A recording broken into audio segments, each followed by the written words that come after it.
Waalaikumsalam warahmatullahi wabarakatuh.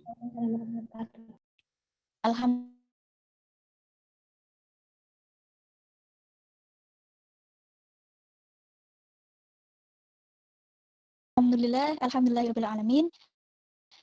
Wa bihi nasta'in wa ala umuri dunya salin wa ala alihi wa sahbihi ajmain. Amma ba'du. Karena kita sampaikan kepada sebaik-baik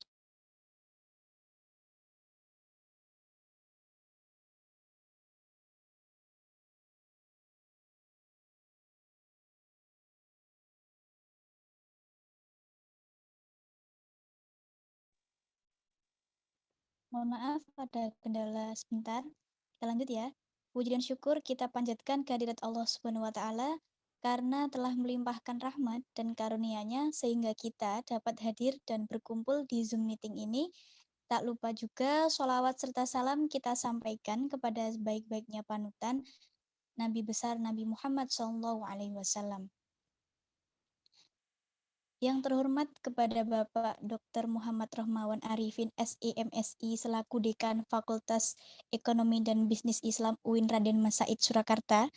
Yang kami hormati Ibu Septi Kurnia Prastiwi SEMM selaku Kepala Laboratorium FEBI. Yang kami hormati Bapak Wira Adibrata, Kepala Kantor Perwakilan Bursa Efek Indonesia Jawa Tengah II. Dan yang kami hormati Bapak Ika RSA, perkenalkan saya Artin Anggistarini, Asisten Laboratorium Praktikum Pasar Modal 2021 yang akan menjadi MC sekaligus moderator pada sore hari ini. Dan untuk peserta, mohon perhatiannya, Zoom akan dikunci beberapa saat setelah pemaparan materi, jadi dimohon untuk tetap berada di Zoom meeting ini selama praktikum agar dapat melakukan absensi di pertemuan kali ini, gitu. Oke, untuk selanjutnya saya akan membacakan susunan acara pada sore hari ini. Yang pertama adalah pembukaan, yang kedua adalah opening speech dari Pak Wira, yang ketiga adalah pemaparan materi dari Bapak Khozin, yang keempat adalah sesi tanya jawab, yang kelima adalah penutup. Untuk menginjak acara yang pertama adalah pembukaan, marilah kita buka kegiatan praktikum pasar modal. Pertemuan yang kelima ini dengan bacaan basmalah bersama-sama. Bismillahirrahmanirrahim. Oke. Kita masuk ke acara nomor 2, yaitu opening speech dari Bapak Wira. Tanpa mengurangi rasa hormat kepada Bapak Wira, waktu dan tempat disilahkan. Terima kasih Mbak Rini. Assalamualaikum warahmatullahi wabarakatuh. Salam sejahtera untuk kita semuanya. Waalaikumsalam warahmatullahi wabarakatuh. Ya, kepada Bapak Muhammad Husin Asad, terima kasih banyak atas kesempatan yang diberikan kepada kami untuk bisa masuk di kelas ya sebelum melanjutkan kegiatan SPM kemarin. Nah, baik, terima kasih juga kepada Kepala Laboratorium FEBI UIN Raden Mas Said dan juga Pak Dekan yang terus mensupport kegiatan Bursa Efek Indonesia bersama teman-teman KSPM dengan Galeri Investasi Syariah. Teman-teman, kemarin kita sudah ngobrol ya sebenarnya terkait dengan pasar modal, tapi mungkin akan lebih sedikit saya minta waktu lagi untuk menjelaskan yang tentang pasar modal syariah yang kemarin hanya sekilas gitu. Jadi pasar modal, kalau kita kemarin sudah belajar tentang pasar modal itu apa dan apakah ada bedanya pasar modal kita dengan pasar modal yang syariah gitu ya. Jadi pasarnya satu teman-teman, pasarnya satu, hanya yang membedakan adalah waktu itu ceritanya begini, Bursa Efek Indonesia itu dicap jelek sekali ya, artinya banyak stigma yang negatif yang muncul bahwa pasar modal itu adalah judi, pasar modal itu haram gitu. Nah kemudian kami dari Bursa Efek Indonesia mencoba untuk melakukan apakah ya melihat dari sudut pandang yang berbeda, kemudian kita mengajak Majelis Ulama Indonesia untuk mengkaji bersama-sama.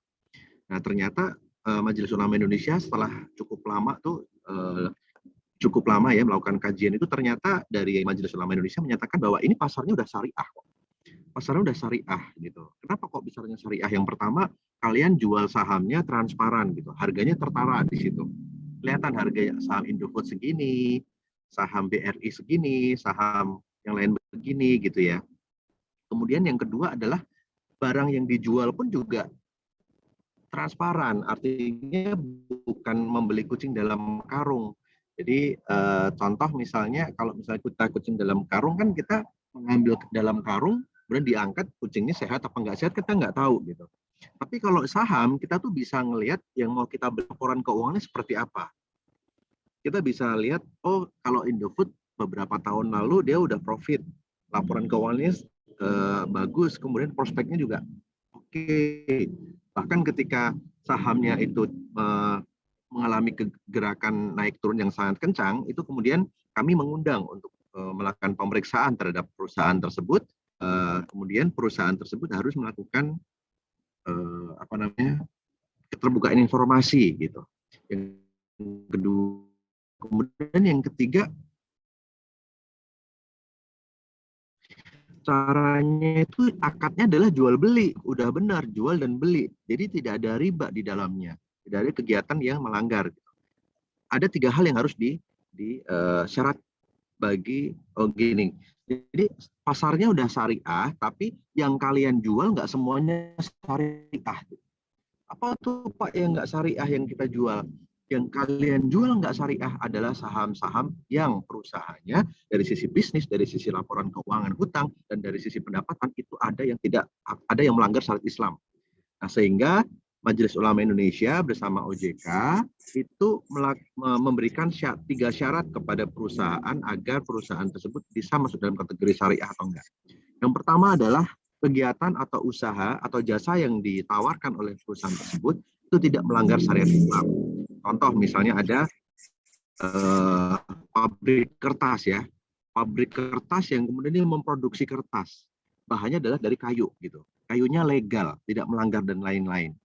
Nah, secara produk pabrik kertas ini adalah dia halal, syariah gitu. Nah, ketika sudah dikatakan syariah, ini kita akan masuk kepada tahap kedua, yaitu melihat rasio berbasis hutangnya. Rasio hutang berbasis riba. Jadi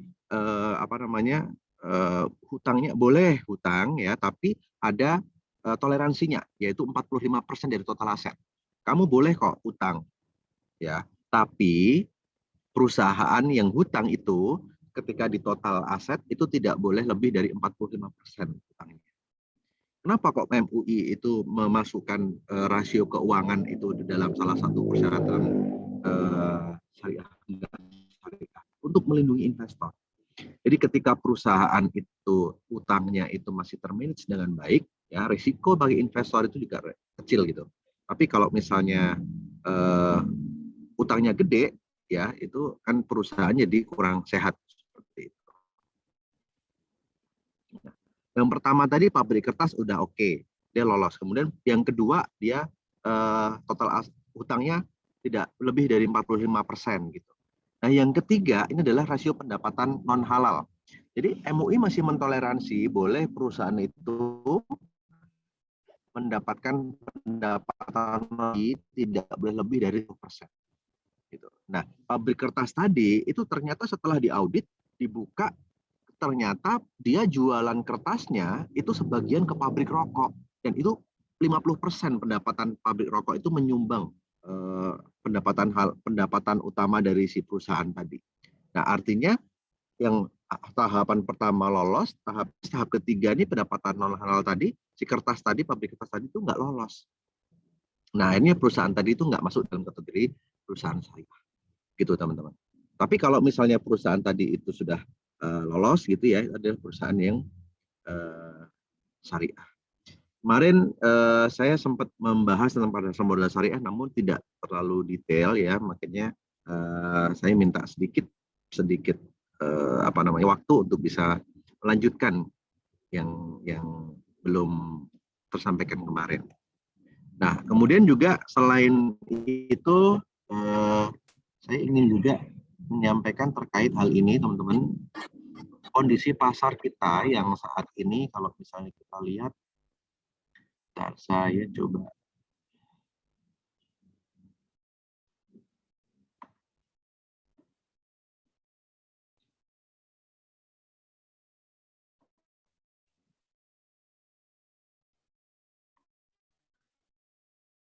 Nah, ini screen saya muncul nggak, Mbak?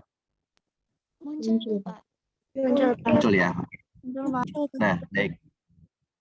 Nah, ini teman-teman, kita bisa melihat pergerakan. Kalau tadi soal syariah udah ini ya, udah clear ya. Nah, ini ada teman-teman, kalau kita lihat itu di pasar modal itu ada beberapa indeks. Ada indeks berdasarkan industri, indeks finansial, indeks trans. Itu maksudnya adalah menggabungkan satu saham dengan jenis tertentu itu dalam satu kelompok gitu, mengelompok-kelompokkan sektor perusahaan. Kalau misalnya contoh, kalau misalnya kayak perbankan gitu ya, perbankan, kemudian asuransi, pembiayaan, itu masuk ke finance gitu, IDX Finance itu sebelah kanan warna hijau gitu. Nah, kemudian kalau misalnya agriculture gitu, kayak misalnya apa ya,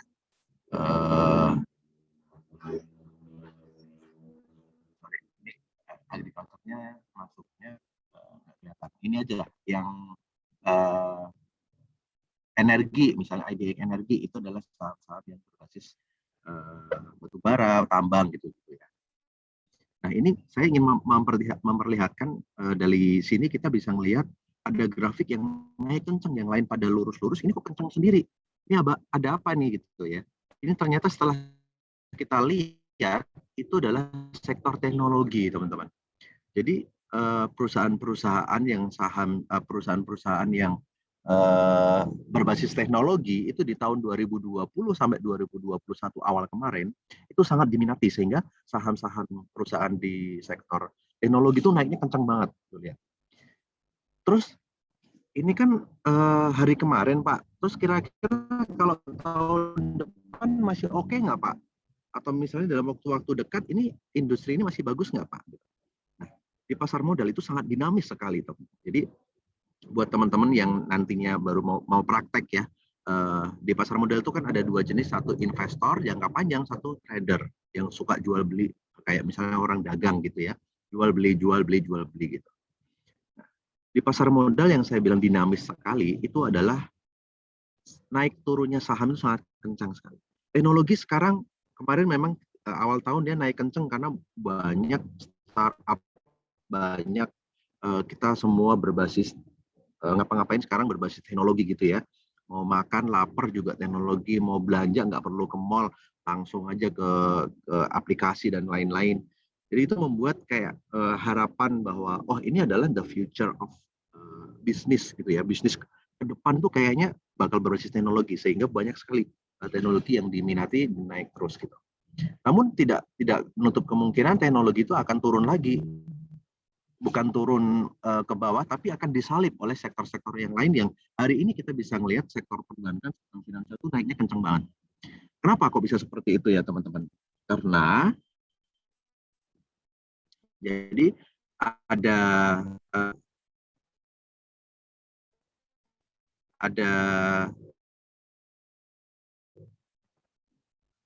apa namanya ya, potensi kita akan mulai bergeliat ketika fase pandemi ini mulai menurun gitu ya, itu akan mulai naik lagi, dan yang akan menggerakkan perekonomian untuk saat ini masih ditopang di sektor perbankan, sehingga saham-saham perbankan itu pada naik kenceng nih pada hari ini. Nah, artinya buat teman-teman yang nanti mau membeli saham ya, cari informasi sebanyak-banyaknya buat kalian buat jangka waktu, target kalian berapa investasi. Oh, saya mau sampai akhir semester nih Pak untuk saham A. Untuk saham ini saya mau sampai kuliah nanti, atau untuk 3 tahun kemudian. Nah, itu akan menentukan saham apa yang mau kalian beli. Jadi contoh misalnya kayak batu bara. Batu bara yang hari ini beberapa waktu lalu sampai hari ini masih menjadi harga batu bara tertinggi sepanjang sejarah. Itu tuh baru di tahun ini naikannya kenceng banget gitu. Kenapa kok bisa seperti itu, teman? Karena di beberapa negara yang lagi musim dingin gitu, dan di sana tuh ada beberapa negara yang masih krisis energi. China baru mengalami krisis energi. Ya, itu luar biasa. Mereka kemudian membutuhkan batu bara yang sangat besar, dan Indonesia adalah negara pengekspor batu bara, salah satu negara terbesar juga mengekspor batu bara, sehingga kita diuntungkan. Emiten-emiten perusahaan-perusahaan tercatat di sektor batu bara itu diuntungkan. Harganya naik semua. Nih, ITMG, apa namanya ya, United Tractor, semuanya pada. Nah, itu makanya dari informasi itu kemudian kita bisa menentukan saham apa yang kita beli. Namun, tentunya dengan informasi yang kita dapat, yang kita serap, kita juga tidak serta-merta mendapatkan informasi itu saja, tetapi juga melihat kesehatan dari kesehatan dari pasar emiten atau perusahaan yang mau kita beli. Di teman-teman, ini luar biasa menurut saya programnya dari UIN, FEB UIN ini ya, karena satu semester full kalian belajar pasar modal bukan hanya dari kulitnya, tetapi juga dikupas sampai fundamental dan lain-lain, sampai nanti ke teknikal, bahkan nanti kita akan datangkan juga ini ya, analis dari tim Ellen May, nanti kalian akan ketemu juga mungkin di pertemuan ke-8 atau ke-7, kita akan datangin timnya Ellen May untuk membahas langsung diskusi tentang chart teknikal analisisnya. Baik, mungkin Mbak Rini, ini beberapa hal yang ingin saya sampaikan. Terima kasih banyak atas waktu yang diberikan kepada kami dari Bursa Efek Indonesia Kantor Perwakilan Solo. Mudah-mudahan proses seminar, proses SPM ini berjalan dengan baik ya sampai di pertemuan terakhir, dan kita akan ketemu lagi di pertemuan berikutnya nanti. Saya kembalikan kepada Mbak Rini. Silakan, Mbak. Baik, terima kasih kepada Bapak Wira atas waktunya. Dan berhubung Bapak Wira setelah ini ada agenda, disilakan jika ingin meninggalkan Zoom meeting. Sekali lagi kami ucapkan terima kasih kepada Bapak Wira. Gitu. Terima kasih. Assalamualaikum warahmatullahi wabarakatuh. Waalaikumsalam warahmatullahi Waalaikumsalam. wabarakatuh. Terima kasih Pak Wira. Terima kasih Pak. Terima kasih banyak waktunya. Izin live dulu. Ya. Kita lanjut di acara yang kita tunggu-tunggu. Ini acara pemaparan materi oleh Bapak Khozin. Tanpa mengurangi rasa hormat kepada Bapak Khozin, waktu dan tempat disilahkan. Baik, bismillahirrahmanirrahim. Assalamualaikum warahmatullahi wabarakatuh. Waalaikumsalam warahmatullahi wabarakatuh. Baik, sebelumnya saya mohon maaf, minta waktunya sedikit ya untuk saya bisa share screen karena sekarang ada kendala teknis di laptop. Nanti saya coba join pakai laptop dulu, nanti baru saya share screen. Karena materi hari ini itu karena sesuai dengan jadwal yang sudah ditentukan oleh lab ya, bahwa hari ini kita akan mempelajari beberapa aplikasi charting atau aplikasi grafik yang bisa membantu teman-teman semua di dalam menganalisis grafik atau menganalisis secara teknikal untuk saham, untuk transaksi perdagangan saham.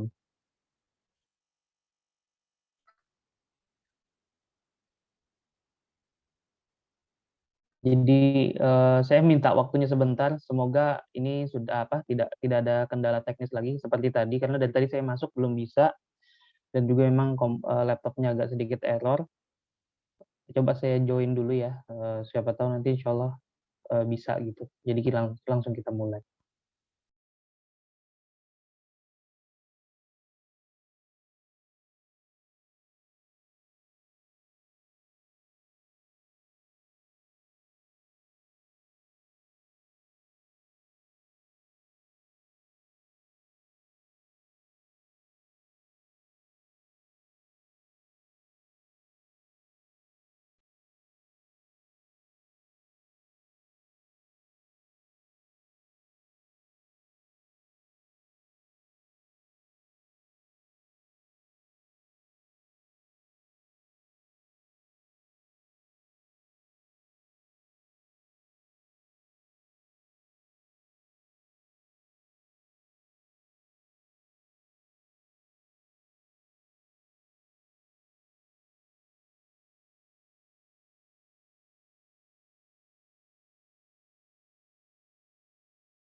Mohon maaf Bapak Huzin, suaranya tidak terdengar Pak.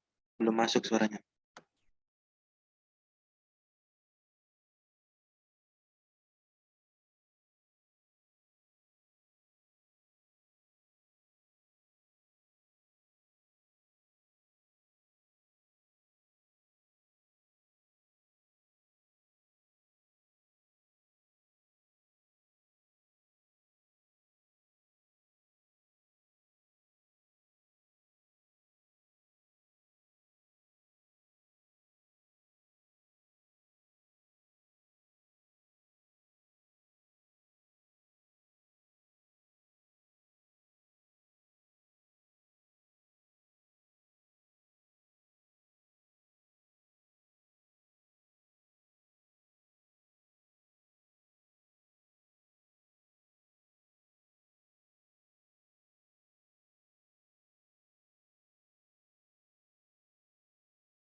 Cek. Udah masuk ya? Sudah, Pak. Oke, baik. Oke, sambil menunggu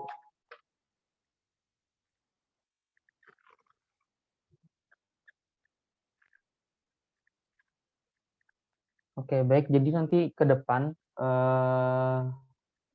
di beberapa pertemuan yang akan datang nanti ada materi khusus terkait dengan aplikasi iPod. Nanti di aplikasi iPod juga sebenarnya ada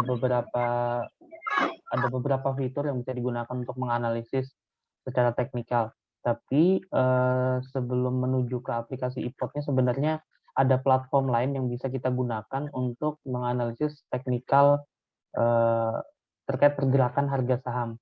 Yang biasanya yang digunakan itu bisa Yahoo Finance, kemudian kalau yang biasa saya gunakan itu adalah investing.com, nanti mungkin bisa dicari di App Store atau di Play Store gitu. Kemudian dan juga bisa juga melalui browser, tergantung teman-teman nyamannya di mana. Jadi hari ini kita hanya membahas bagaimana menggunakan platform-platform pembantu untuk menganalisis secara teknikal saham.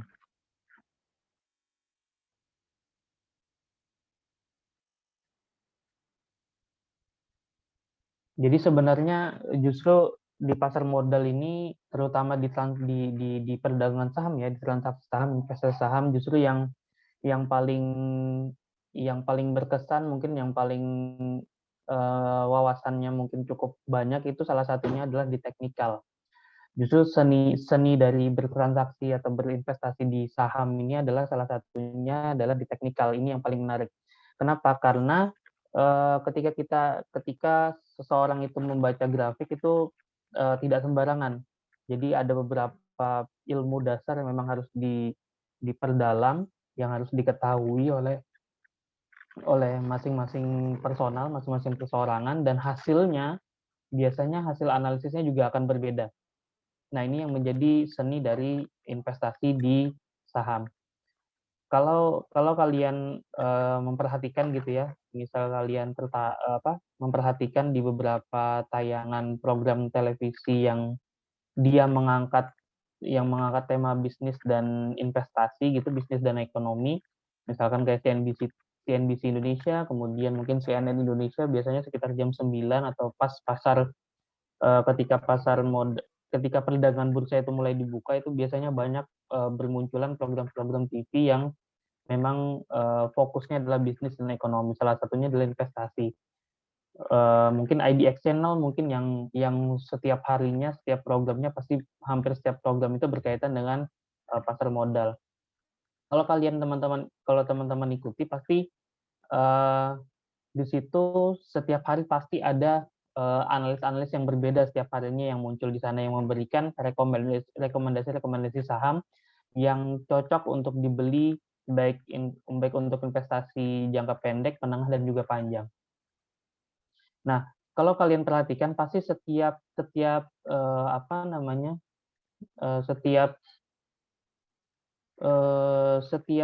analis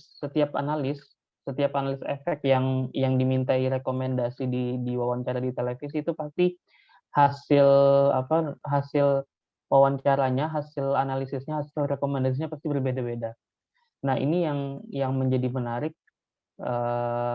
dan menjadi seni dalam berinvestasi di pasar modal, terutama di instrumen saham. Baik, saya coba share screen.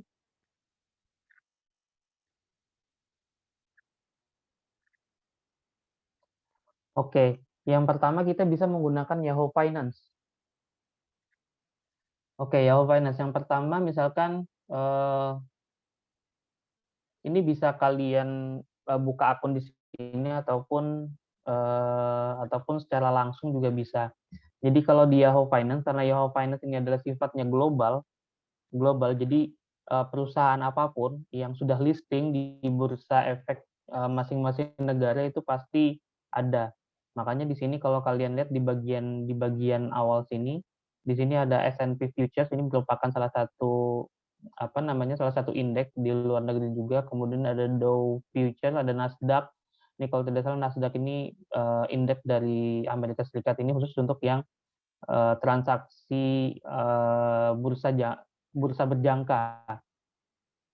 Nah, nanti di sisi lain juga ada beberapa. Nah, ini salah satu saham yang diperdagangkan di Indonesia. Di sini ada Pegas atau perusahaan gas negara, ada Vel Indonesia atau Inco, PTBA Bukit Asam, ada Telkom dan juga Timah. Jadi di bagian sisi kanan di sini biasanya ada beberapa rekomendasi ataupun beberapa hasil pantauan untuk beberapa saham, baik di dalam negeri maupun di luar negeri. Jadi setelah kita masuk dengan menggunakan browser dalam Yahoo Finance, kita bisa ketikkan misalkan kita mau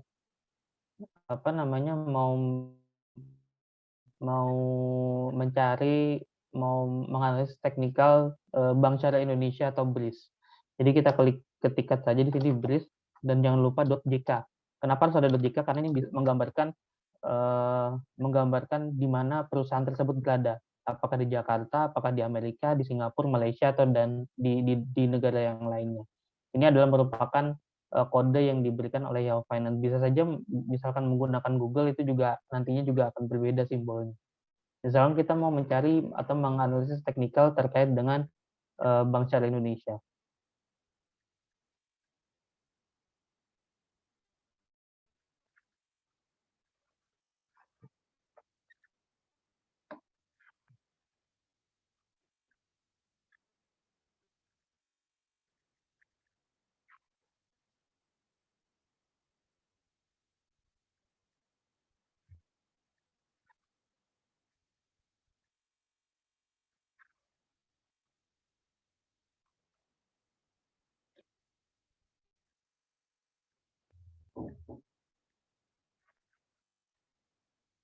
Oke, di sini sudah muncul terkait dengan informasi cukup banyak informasi yang disertakan di dalam Yahoo Finance ini. Di sini ada PT Bank Syariah Indonesia Tbk dengan kode BRIS atau BRIS, kemudian harga terkini sudah terlihat. Nah, pada bagian awal di sini sudah terlihat terkait dengan terkait dengan informasi perdagangannya, mulai dari harga pembukaan, kemudian harga penutupan, kemudian harga penjualan, harga pembelian, kemudian ada juga market cap atau kapitalisasi pasar saham Bank Syariah Indonesia itu berapa sih yang beredar di market atau yang beredar di pasar. Di sini juga sudah tertera. Kemudian ada price earning ratio-nya, kemudian ada earning per share juga sudah ada di dalam di dalam tampilan informasi di Yahoo Finance. Kemudian kalau kita mau menganalisis teknikal, kita bisa klik chart di sini.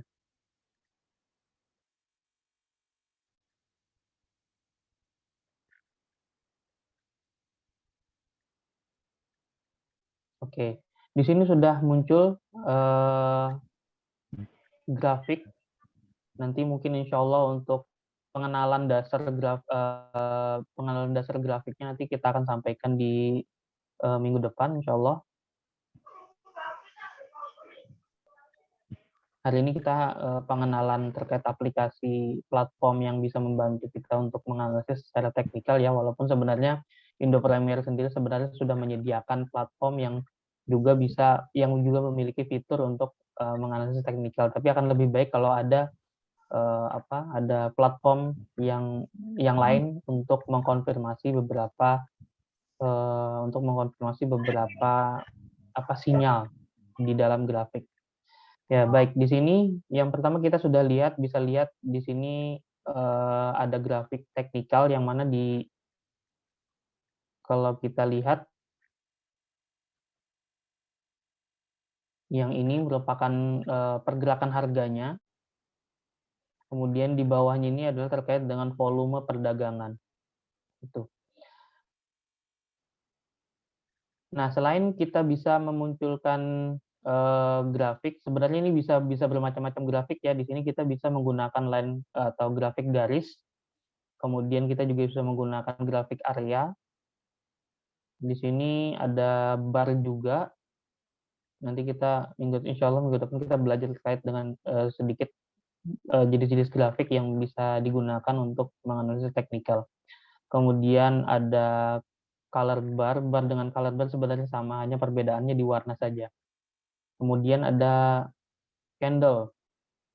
Nah, ini grafik candle ini atau candlestick biasa kalau biasa analis teknikal bilang itu ini merupakan grafik yang paling sering digunakan oleh para analis teknikal. Karena memang untuk dipahaminya memang mudah, dijelaskannya mudah, dipahaminya mudah, cara membacanya juga mudah. Nah, kemudian setelah ini ada muncul candle di sini, kemudian biasanya kalau di analisis teknikal itu biasanya tidak hanya melihat grafis, tapi juga harus ada indikator yang bisa menandakan bahwa ini saatnya beli, ini saatnya jual. Itu ada beberapa indikator yang bisa digunakan. Nah, indikatornya bisa kita klik di sebelah sini.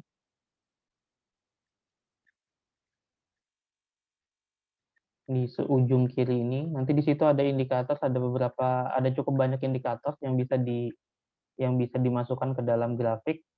Misalkan moving average, stokastik, atau bisa juga ada RSI, Relative Strength Index, kemudian ada MACD, dan lain sebagainya. Tapi biasanya yang digunakan adalah moving average. Moving average, stokastik, RSI yang biasa digunakan. Misalkan periodenya ada 20 berarti, kalau 20 berarti sebulan. Oke, jangan lupa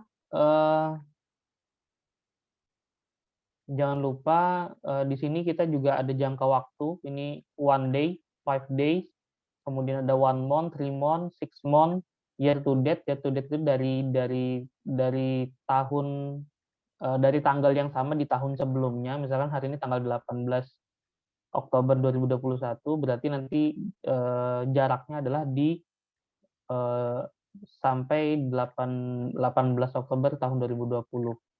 Kemudian ada 1 year, 2 years, 5 years sampai dengan maksimal selama selama perusahaan tersebut listing di Bursa Efek.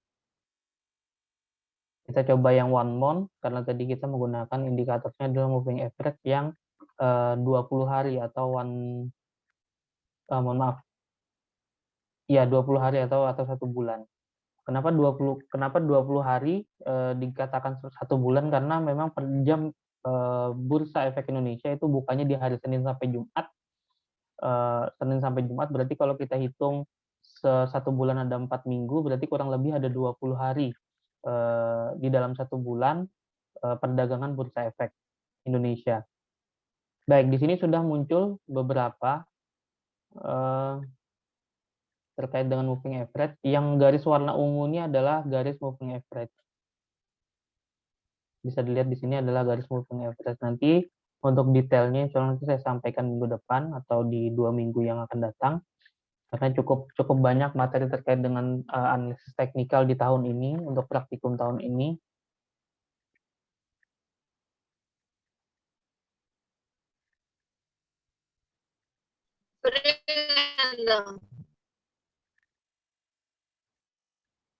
Selain itu di sini juga teman-teman melalui Yahoo Finance juga beberapa juga bisa mengetahui informasi terkait dengan perusahaan yang lain, mulai dari statistik perusahaan.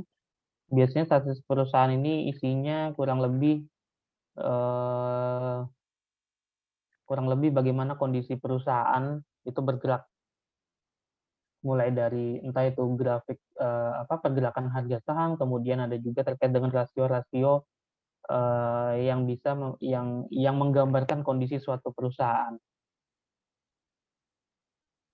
Ada financial highlight seperti yang saya katakan tadi. Di sini ada kondisi keuangan yang mana kondisi keuangan ini bisa menggambarkan dari kondisi suatu perusahaan. Kemudian ada historical data.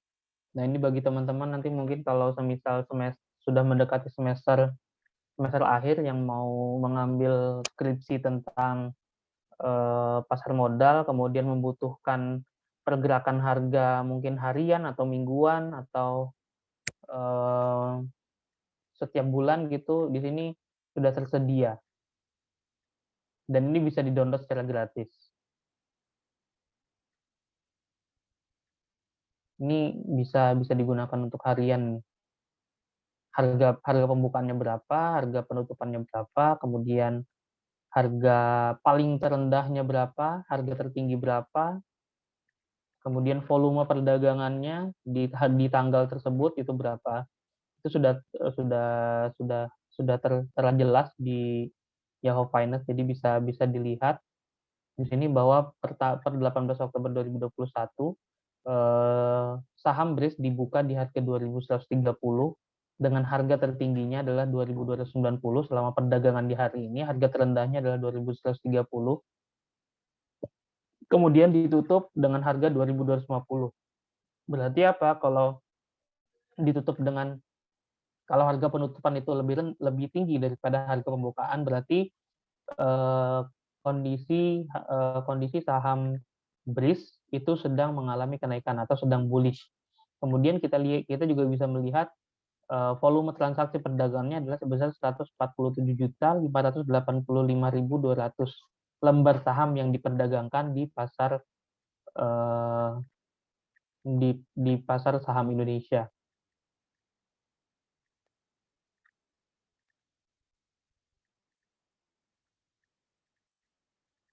Kemudian kita juga bisa melihat historical data di hari-hari sebelumnya sampai pada pertama kali Bank Syariah Indonesia Tbk atau BRIS ini melakukan listing di Bursa Efek Indonesia. Ini kita juga bisa download kalau misal mau di-download membutuhkan data untuk penelitian, ini kita bisa download. Kemudian di sini ada profil perusahaan, ada finansial, kondisi keuangan perusahaan, kemudian juga ada analisisnya juga.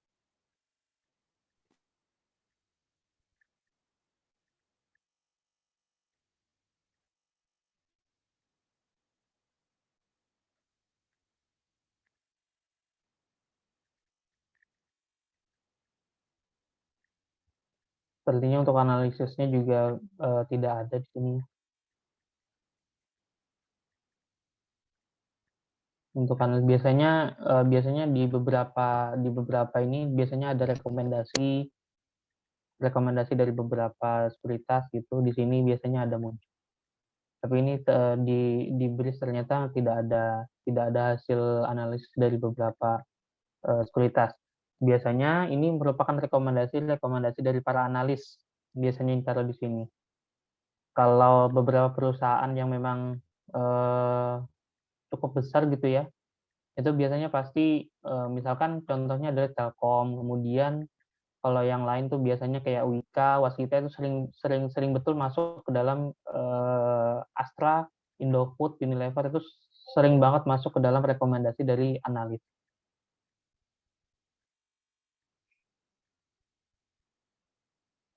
Kemudian ini Yahoo Finance, sekilas tentang Yahoo Finance nanti bisa dibuka di browser masing-masing, bisa dibuka-buka, dipelajari. Kemudian selanjutnya saya coba kasih rekomendasi yang kedua yaitu Google Finance.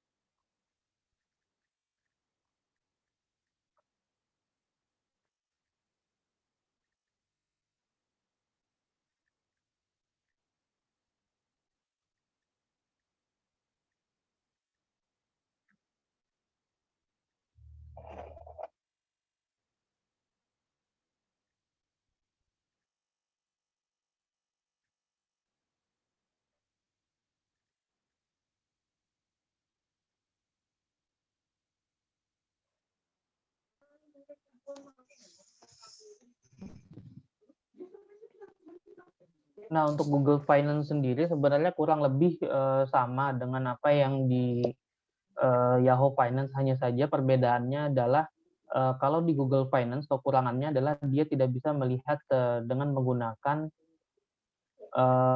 teknikal lebih detail gitu.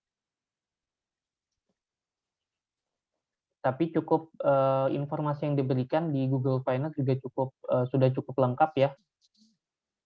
Misal teman-teman yang mau memantau pergerakan harga dari smartphone-nya masing-masing dengan menggunakan akun Google, itu bisa pertama bisa di search di browser Google, kemudian nanti cari misalkan cari Antam, ketik aja ANTM, kode perusahaannya, kemudian spasi IDX, dikasih kode IDX. Nah, di sini Google Finance ini kode yang digunakan adalah IDX yang menandakan bahwa perusahaan tersebut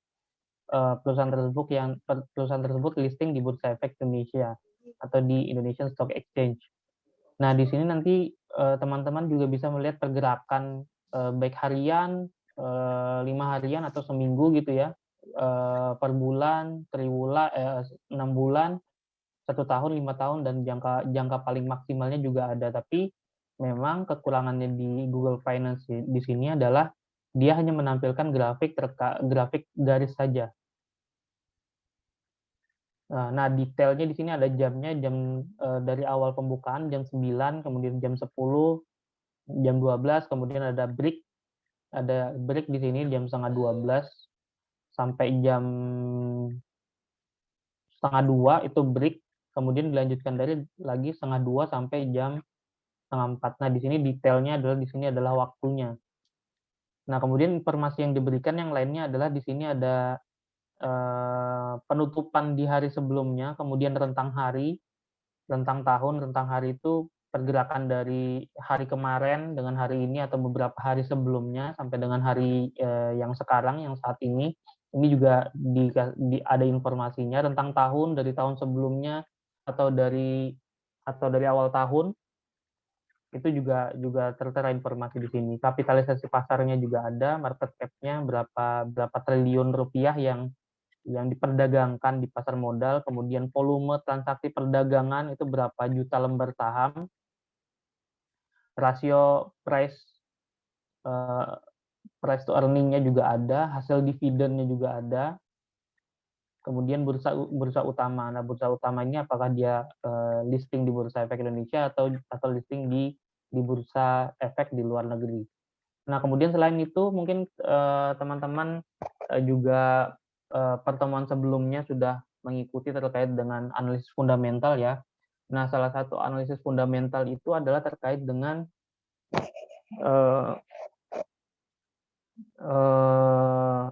analisis kualitatif. Jadi kalau di fundamental itu kan ada dua model. Yang pertama analisis fundamental yang kualitatif, yang kedua adalah kuantitatif. Nah, untuk kualitatif itu biasanya berdasarkan sentimen ataupun katalis-katalis positif atau negatif yang beredar di berbagai di berbagai media informasi baik cetak maupun elektronik. Nah, jadi sebenarnya sentimen-sentimen positif, katalis positif ataupun negatif, berbagai informasi, keterbukaan informasi terkait dengan perusahaan tersebut itu akan masuk ke dalam berita yang ada di Google Finance. Di sini dia akan memberikan informasi-informasi terupdate terkait dengan perusahaan tersebut. Nah, ini juga akan mempengaruhi pergerakan harga saham perusahaan di bursa efek. Kalau informasi katalis ataupun sentimennya adalah positif, maka ini cukup membantu untuk mendongkrak harga saham perusahaan tersebut. Nah, kemudian apabila sebaliknya, apabila informasi yang beredar atau katalis atau sentimen yang beredar adalah yang negatif, ini juga bisa berdampak pada menurunnya harga saham suatu perusahaan.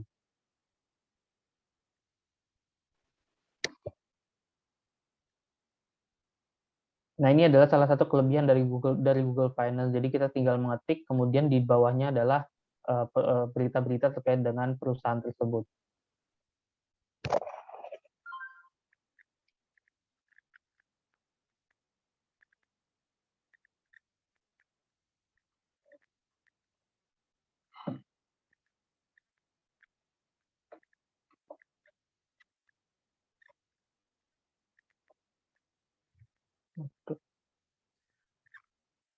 Share screen-nya mati ya, keluar. Mohon maaf sebelumnya.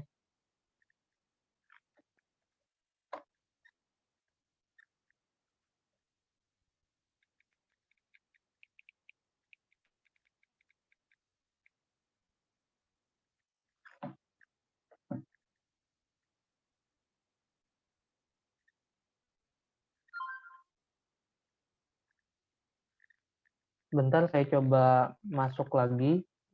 Ini sepertinya ada gangguan jaringan karena kebetulan di tempat saya habis hujan deras banget dari tadi malam.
Oke, sambil menunggu, masih ada satu platform lagi yang saya rekomendasikan untuk teman-teman supaya bisa belajar terkait dengan macam-macam apa namanya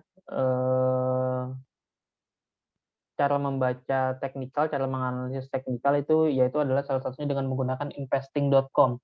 Ini juga tersedia aplikasinya di Play Store, mungkin nanti teman-teman bisa cari di Play Store ataupun di App Store ya, investing.com, ataupun nanti bisa juga browsing melalui melalui Google menggunakan laptop gitu ya, investing.com gitu. Nanti cari yang mungkin kalau yang bahasa Inggrisnya lancar bisa menggunakan bahasa Inggris, atau yang misal bahasa Inggrisnya masih kurang bisa menggunakan bahasa Indonesia. Di situ ada pilihan bahasanya karena ini bisa diakses oleh seluruh masyarakat di dunia ya.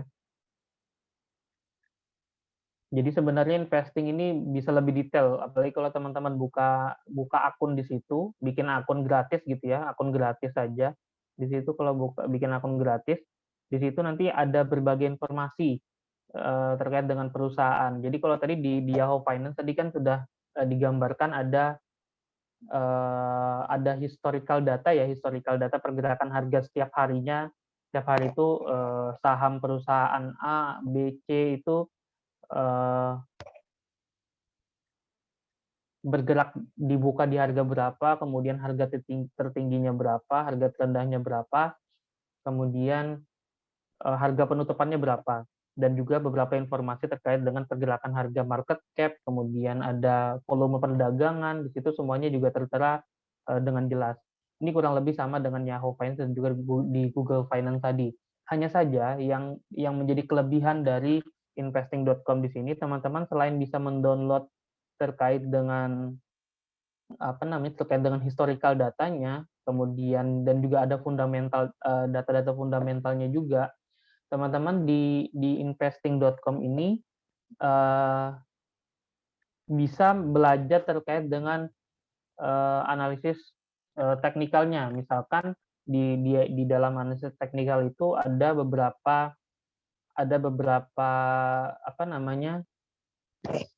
istilahnya itu tanda-tanda yang akan mengindikasikan bahwa pergerakan harga suatu saham itu bisa turun atau naik. Nah, di situ ada kode-kodenya. Nah, di investing.com itu sampai sedetail itu bisa memberikan bisa memberikan informasi.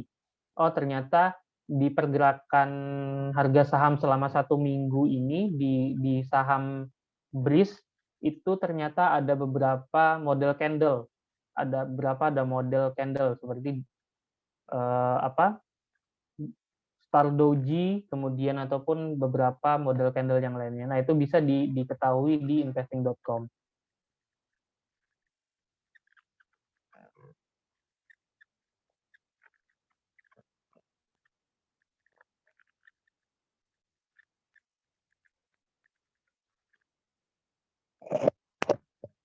Baik, mungkin ini sepertinya ada gangguan lagi terkait dengan ada gangguan teknis lagi untuk laptop. Tapi nggak apa-apa. Hari ini itu sekilas terkait dengan platform yang bisa kita gunakan dalam menganalisis teknikal ya. Nanti lebih lanjut, lebih detail nanti untuk investing.com bisa saya sampaikan di minggu depan, sekaligus dengan dasar-dasar analisis teknikal saya sampaikan nanti insya Allah minggu depan. Untuk materi hari ini saya cukupkan. Mungkin semisal ada yang mau bertanya, saya persilahkan.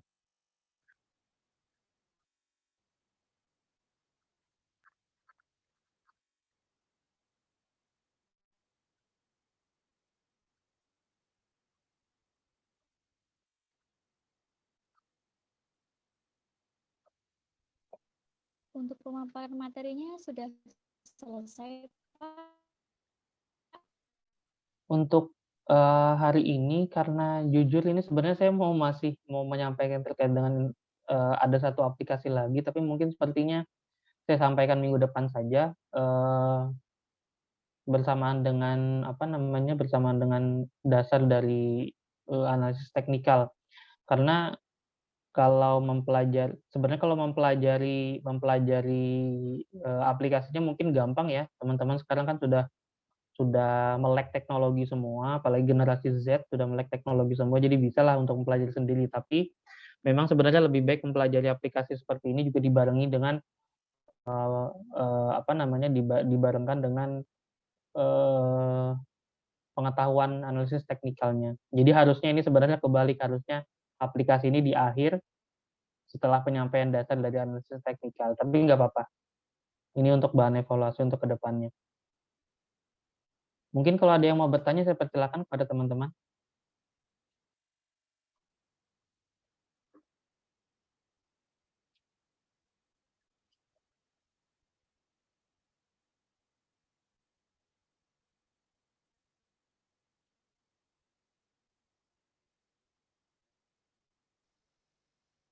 Baik, terima kasih Bapak Hozin atas pemaparan materi pada sore hari ini. Materinya sangat luar biasa sekali ya Pak ya.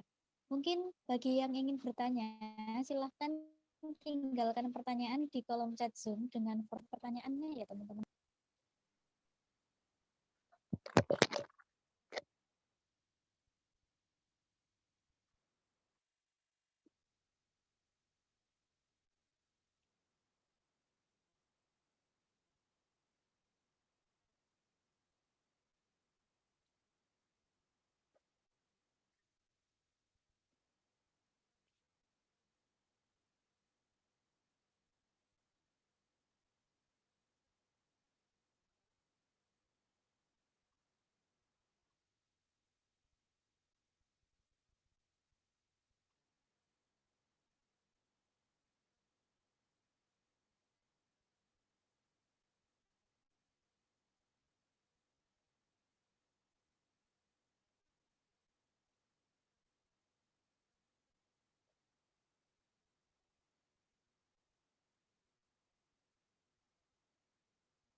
Izin masuk Mbak Artin dan Pak Huzin. Ya, Ini ada yang bertanya tapi pesannya direct ke akun FEB ya. Sepertinya oh ya, salah. Pak. Ini pertanyaannya, apakah analisis saham hampir sama dengan kripto seperti itu? Iya, sebenarnya kalau teknikal, eh, saya rasa kurang lebih sama ya. Maksudnya dasar basic dari ilmu menganalisis teknikalnya sama, harus memahami bentuk teknikal dan lain sebagainya. Tapi yang berbeda adalah saya nggak tahu karena saya tidak bermain di kripto juga, terutama di Bitcoin ya. Apakah kalau di kripto, di aset kripto itu apakah dia juga dipengaruhi oleh sentimen-sentimen positif maupun negatif gitu, informasi-informasi positif dan negatif yang tersebar di berbagai media gitu. Nah, mungkin kalau Bitcoin itu kalau aset kriptonya adalah Bitcoin. Ini saya kurang begitu paham karena saya tidak masuk dalam kripto gitu. Tapi kalau aset kripto yang lain yang seperti bursa berjangka gitu ya, yang sudah ada pengawasannya di bawah Kementerian Perdagangan. Kalau bursa berjangka itu kan biasanya yang dijual di bursa berjangka itu adalah emas, kemudian minyak Brent, kemudian ada gas alam juga. Yang lainnya itu ada batu bara yang memang itu diperdagangkan di bursa berjangka. Nah, kalau yang aset kripto yang dimaksud adalah seperti itu, misalkan kayak emas atau gas alam dan lain sebagainya, artinya komoditi lah, yang diperjualbelikan adalah komoditi, itu kemungkinan besar ada pengaruh dari beberapa informasi atau sentimen positif maupun negatif yang berada di pasar. Seperti saat ini Cina saat ini jujur, dan beberapa negara di Eropa itu di Eropa kemudian di benua Australia itu sangat membutuhkan energi, sangat membutuhkan energi. Ini saya juga baru dapat informasi dari selesai nonton wawancara di salah satu stasiun televisi juga. Itu saat ini jujur Cina dan beberapa negara lainnya, karena ini memang masuk masa musim panas yang cukup panjang, jadi akhirnya membutuhkan banyak energi. Nah, sedangkan pandemi ini memang sangat memukul sangat memukul bisnis-bisnis para baik terutama di sektor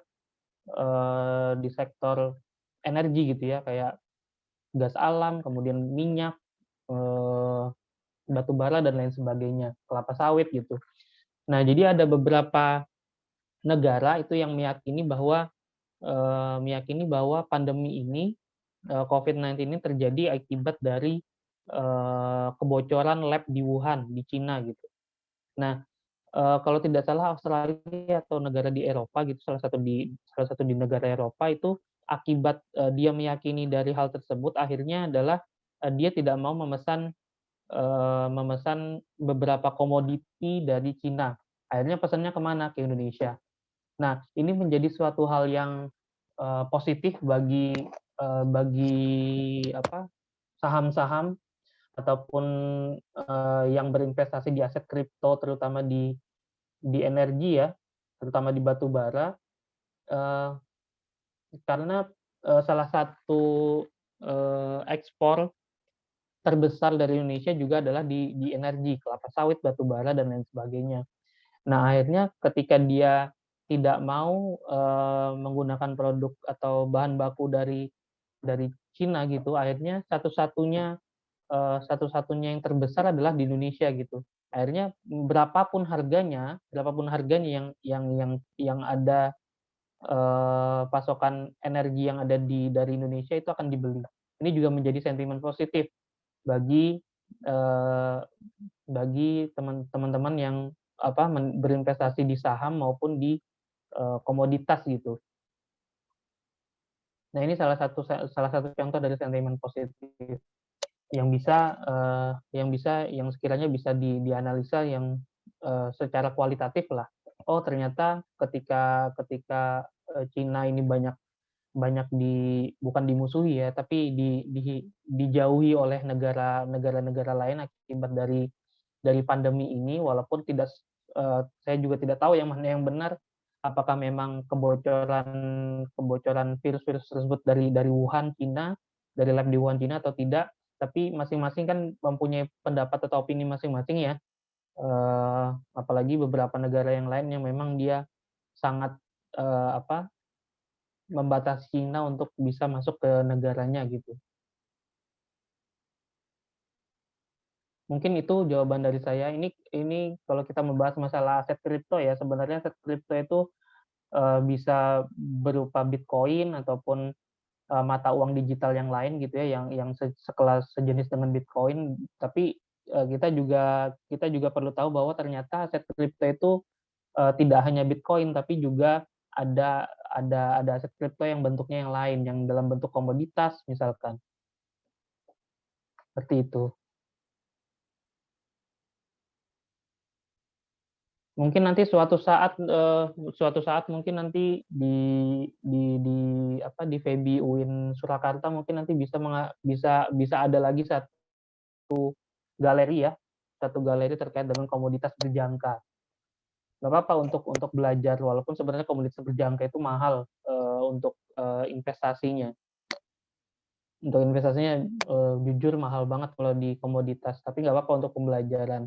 Karena jujur beberapa teman saya yang kuliah di beberapa universitas, di universitas negeri ya gitu, kalau nggak salah di Undip Semarang apa di mana gitu, itu dia sudah punya lab sendiri khusus untuk transaksi komoditas, transaksi di bursa berjangka untuk perdagangan komoditas itu.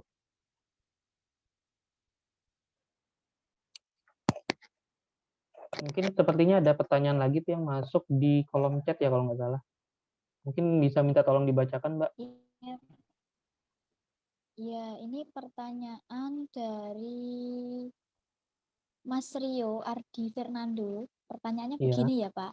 Bagaimana cara menentukan support dan resistance yang tepat dalam analisis teknikal? Soalnya saya sering kurang pas waktu menentukan titik support resistan itu di trading view.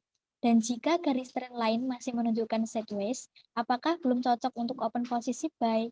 Gitu, Pak. Iya. Ya, baik. Jadi untuk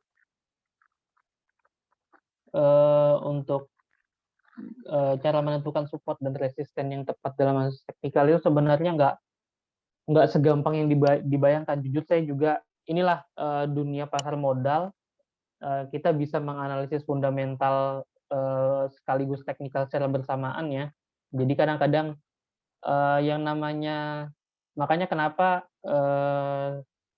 sebelum saya lebih detail lagi, nanti mungkin detailnya saya akan sampaikan di minggu depan karena ini materi untuk minggu depan. Tapi intinya begini, dalam dunia pasar modal, terutama ketika menganalisis teknikal dan juga analisis fundamental, itu kadang-kadang apa ya, bisa dibilang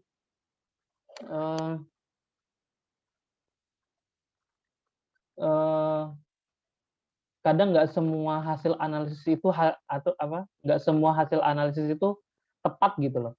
Makanya kenapa kadang beberapa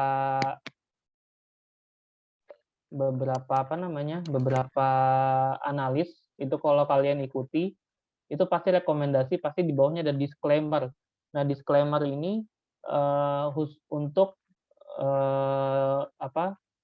kewaspadaan dari si analis, bentuk kehati-hatian dari si analis, karena dia yakin nggak semua hasil analisis yang dia lakukan itu bisa tepat, karena setiap detik, setiap menit itu pasar itu bisa berubah secara tiba-tiba gitu. Nah, tapi kalau masalah analis menentukan titik support dan resisten itu sebenarnya ada beberapa hal, ada beberapa kode gitu ya, yang saya katakan di awal tadi bahwa sebenarnya ada beberapa kode yang bisa menentukan bahwa itu titik support dan resisten. Jadi kita tidak hanya bisa menarik garis, tidak hanya cukup menarik garis dari satu titik ke titik yang lain di dalam grafik candle itu, tapi kita juga harus melihat kode-kode atau bentuk-bentuk dari candle-nya. Misalkan candle yang pertama ini bullish, terus tiba-tiba di beberapa menit setelahnya itu ada muncul candle baru, ada muncul batang candle yang baru yang warnanya adalah merah, yang menandakan bahwa ada tren penurunan di situ. Tren penjualan itu lebih besar daripada pembelian. Nah, ini bisa berubah setiap detik, setiap menit, bahkan setiap detik pun bisa berubah gitu. Nah, dan jika garis trend line masih menunjukkan sideways, apakah belum cocok untuk open posisi buy? Tergantung apakah kalau garis trend line, sideways sendiri itu kan menandakan bahwa pasar sedang konsolidasi, artinya investor sedang menunggu nih sesuatu hal yang akan dipublish ataupun diinformasikan oleh perusahaan, entah itu kuartal ataupun corporate action. Nah, ini bisa cukup mempengaruhi juga. Kadang-kadang bisa juga dipengaruhi oleh investor.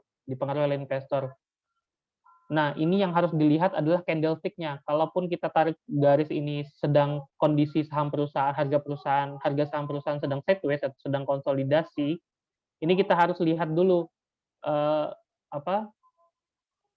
candle setelahnya ini apakah akan naik atau akan turun.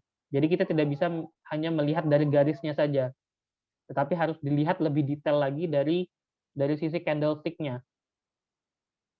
Nah, terkadang beberapa investor, mungkin saya juga termasuk yang pernah mengalami itu, ketika belum ada kepastian, itu kita langsung memutuskan jual atau beli, padahal ini belum terlihat apakah ini akan naik atau turun. Nah, itu yang harus diwaspadai. Jadi kita tidak hanya bisa melihat garis, tapi juga harus lebih spesifik lagi melihat candle-nya, bentuk candle-nya seperti apa, kode-kode candle yang seperti apa yang nanti akan bisa memberikan indikasi pergerakan harga saham, apakah naik atau turun gitu. Kadang kalau di analis teknikal ini adalah ada swing trap-nya. Swing trap itu semacam jebakan. Jadi kalau kita kira ini turun, padahal intinya naik gitu. Kadang ada hal yang seperti itu. Nah, inilah yang membuat para analis baik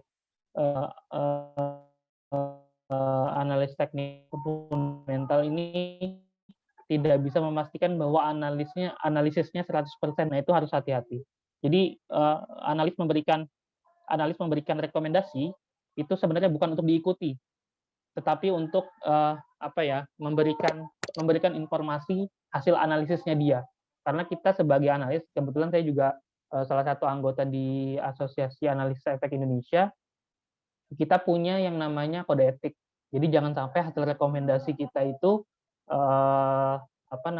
disalahkan oleh orang lain. Padahal kita sudah memberikan disclaimer bahwasanya tidak sepenuhnya harus diikuti 100% gitu hasil rekomendasi kita. Jadi bisa diterima oleh para investor, boleh juga tidak. Kita hanya membantu.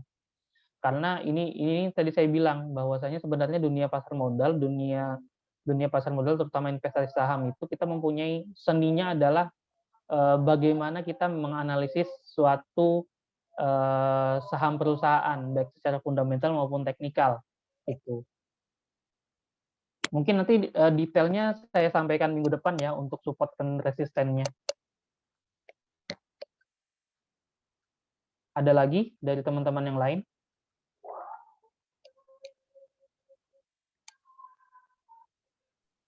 Mungkin teman-teman ada yang ingin bertanya, ini masih ada waktu 10 menit untuk cerita jawab.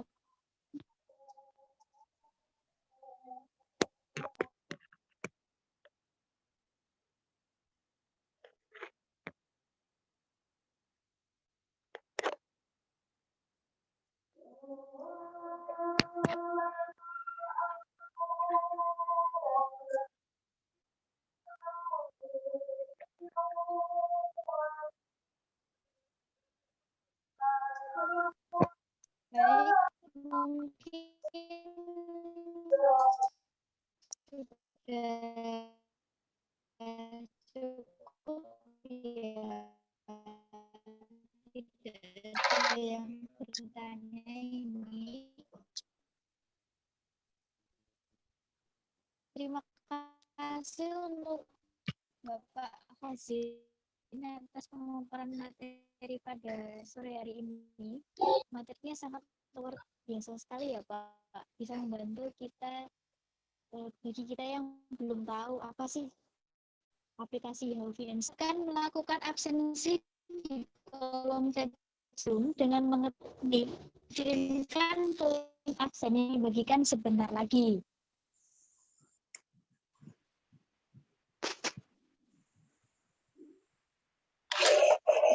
Baik, mungkin kebetulan ini di tempat saya sebentar lagi maghrib. Mungkin saya pamit duluan ya Mbak, nggak apa-apa ya?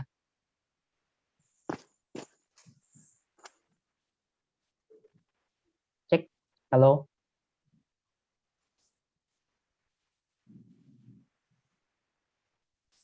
Oke, Pak Huzin, terima kasih banyak atas waktu yang sudah diluangkan, Pak Huzin.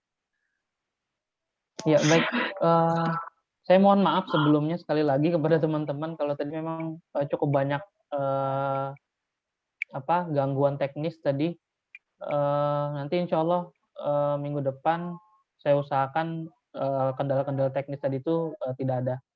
Baik, mungkin saya pamit dulu ya karena sebentar lagi di tempat saya maghrib. Mungkin saya cukupkan sampai di sini. Wassalamualaikum warahmatullahi wabarakatuh. Waalaikumsalam warahmatullahi wabarakatuh. Baik, kita lanjut ke acara yang terakhir yaitu penutupan. Menginjak acara yang terakhir adalah penutupan. Hadirin yang terhormat, demikianlah acara di pertemuan kelima yang membahas tentang pengenalan aplikasi Chart Nexus dan Yahoo Finance. Kesimpulannya, di situ kita tahu kegunaan dan juga fitur-fitur kedua aplikasi yang sudah dijelaskan oleh Bapak Khozin, yaitu aplikasi yang menampilkan informasi tentang keuangan dan juga berita tentang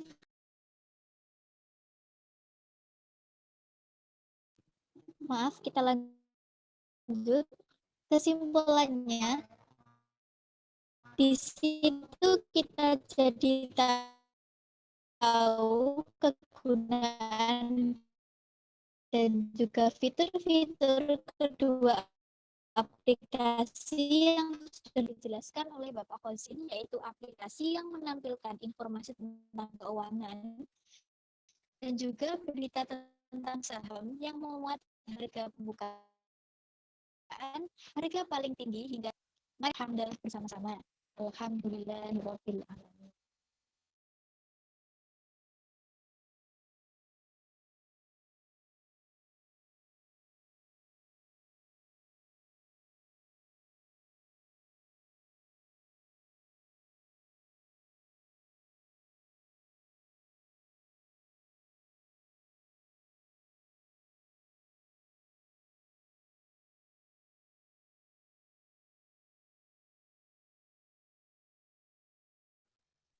Sekali lagi untuk teman-teman yang